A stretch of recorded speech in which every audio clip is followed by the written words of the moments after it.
আজ আপনাদের জন্য প্রীতম দাসের লেখা কাহিনী অবলম্বনে এই চ্যানেলের আজকের গল্প মধ্যরাতের শেষ যাত্রী। এই গল্পের সমস্ত চরিত্র কাল্পনিক, বাস্তবের সাথে এর কোনো মিল নেই। আজকের গল্প পাঠে আমি রাজ চট্টোপাধ্যায় শুরু করছি তাহলে আজকের গল্প মধ্যরাতের শেষ যাত্রী। ঘড়ির কাঁটায় তখন 12:30 বাজে। 6 জন বন্ধু মিলে তারা বাড়ি ফিরছে।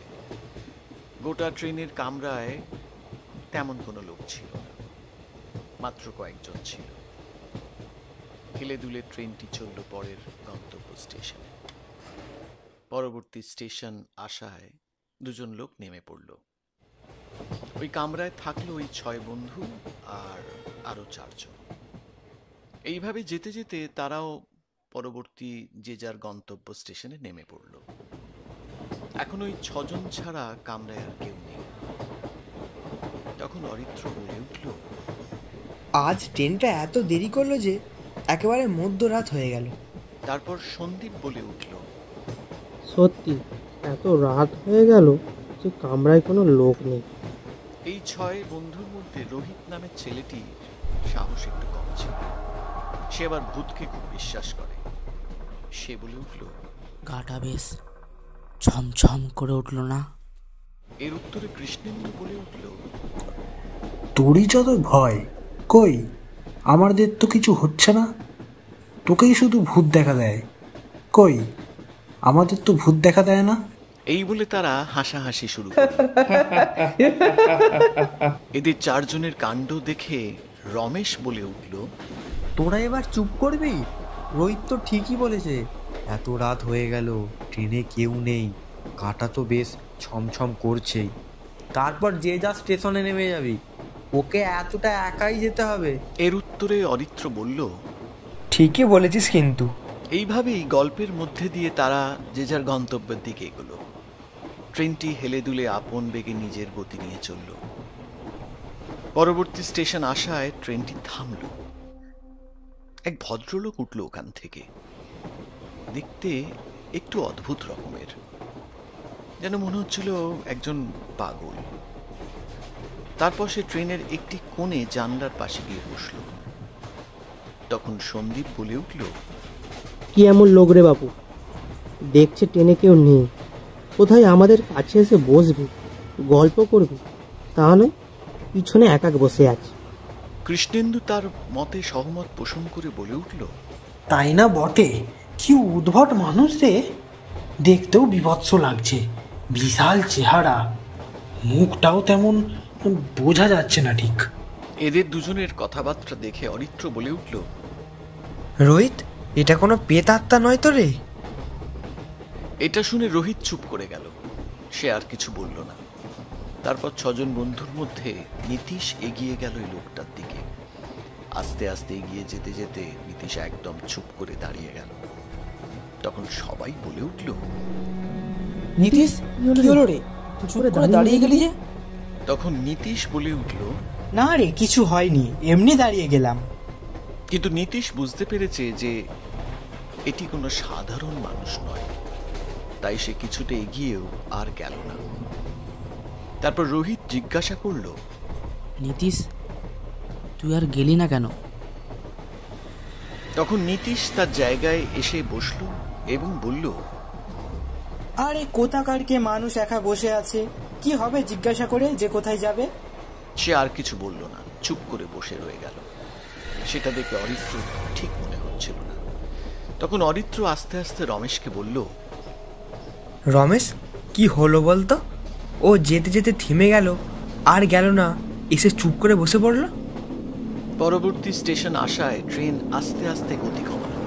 এবার অরিত্র এই স্টেশনে নামবে, তাই সবাইকে বলল,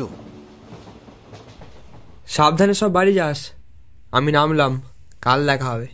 অরিত্র ট্রেন থেকে নেমে পড়ল। এবার পরবর্তী স্টেশনের জন্য ট্রেন ছুটল। তারা সবাই মিলে আবার গল্পে মেতে উঠল। তখন ঘড়ির কাঁটায় বাজে রাত 1:30, পুরোপুরি মধ্যরাত। ট্রেনের বাইরে তাকালে শুধু অন্ধকার আর অন্ধকার। তারপর এইভাবে যেতে যেতে যে যার গন্তব্য স্টেশনে এসে পড়ল। সেখানে যে যার মতো নেমে পড়ল। এখন পড়ে রইল শুধু রোহিত। তার ভয়ে গায়ে কাঁটা দিয়ে উঠছে। ট্রেনের কামরায় কেউ নেই, রোহিত আর সেই লোকটি ছাড়া। হঠাৎ রোহিত দেখল লোকটি তার জায়গা থেকে উঠে দাঁড়িয়েছে। তখন রোহিত বলে উঠল, আপনি কি পরের স্টেশনে নামবেন? তখন গম্ভীর স্বরে লোকটি উত্তর দিল, রোহিত ভয়ে পুরো চুপ। সে ভাবছে এতক্ষণ সে চুপ করে বসেছিল, সবাই নেমে যেতে সে হঠাৎ উঠে দাঁড়ালো কেন?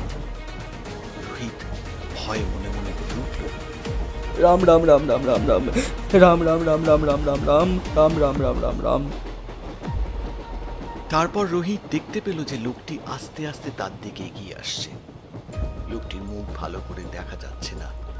আস্তে আস্তে করে এগিয়ে এসে রোহিতের উল্টো দিকের সিটে বসলো ওই লোকটি। রোহিত পুরো চুপ হয়ে গেল। সে ভয়েতে ঘেমে গেল।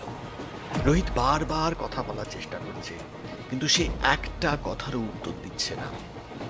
তখন রোহিত বলল, তুমি কিছু বলছো না কেন? উত্তর দাও। তখন লোকটি উচ্চস্বরে হো হো করে হেসে উঠল। রোহিত পুরো ভয় পেয়ে গিয়ে তার হাত পা ঠান্ডা হয়ে গেল। কি করবে কিছু বুঝে উঠতে পারছে না। তারপর কিছুক্ষণ বাদে সেই লোকটি তার পাশে এসে বসল। তখন রোহিত মনে একটু সাহস নিয়ে রেগে গিয়ে বলল, কি করতে চাইছো তুমি? তোমাকে কিছু জিজ্ঞাসা করলে উত্তর দিচ্ছ না, আবার পাশে এসে বসছো। তখন লোকটি উচ্চস্বরে আবার হো হো করে হেসে উঠল। তখন রোহিত কি করবে না করবে ভেবে উঠতে পারছিল না।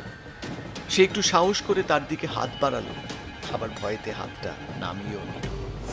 এইভাবে করতে করতে 3 বারের বার সে যখন লোকটির মুখ থেকে কাপড় সরাতেই সে এক বিভৎস রূপ দেখল। সে দেখল সাদা ডিমের মতন লেপা পোছা মুখ, না আছে চোখ, না আছে নাক, না আছে মুখ, না আছে কান। সেই বিভৎস রূপ দেখে সে ভয়ে চলন্ত ট্রেন থেকে ঝাঁপিয়ে পড়ে পালিয়ে যাওয়ার জন্য। পরের দিন সকালে খবরের কাগজে বাকি বন্ধুরা সেই বন্ধুটির মৃত্যুর খবর পায়। যে ট্রেন থেকে ঝাঁপিয়ে পড়ার কারণে একটি বছর 20 বালকের মৃত্যু হয়েছে, ওই বালকটি আসলে ওই 6 বন্ধুদের মধ্যে একজন, নাম রোহিত। এই খবর পাওয়া মাত্রই তাদের 5 বন্ধুর মধ্যে শোকের ছায়া নেমে আসে। এখানেই শেষ হলো এই চ্যানেলের আজকের গল্প, মধ্যরাতের শেষ যাত্রী। গল্পের অন্যান্য চরিত্রে যেমন অরিত্রের ভূমিকায় ছিলেন প্রীতম দাস, সন্দীপের ভূমিকায় সৌরভ মিত্র, রোহিতের ভূমিকায় অর্ঘ্যদীপ নন্দী, কৃষ্ণেন্দুর ভূমিকায় মানস দাস, রমেশের চরিত্রে সৌরভ রায়, নীতিশের চরিত্রে সন্দীপ বৈদ্য, চিত্রনাট্য ও পরিচালনায় অর্ঘ্যদীপ নন্দী ও সৌরভ মিত্র। আমাদের আজকের এই গল্পটি কেমন লাগলো তা কমেন্টে অবশ্যই জানাতে ভুলবেন না। গল্পটি যদি ভালো লেগে থাকে তাহলে লাইক এবং বন্ধুদের শেয়ার করে দেবেন ও এই রকম গল্প পেতে চ্যানেলটিকে সাবস্ক্রাইব করে রাখবেন। তাহলে দেখা হচ্ছে আবার কোনো এক নতুন গল্প নিয়ে। ভালো থাকবেন, সুস্থ থাকবেন। ধন্যবাদ।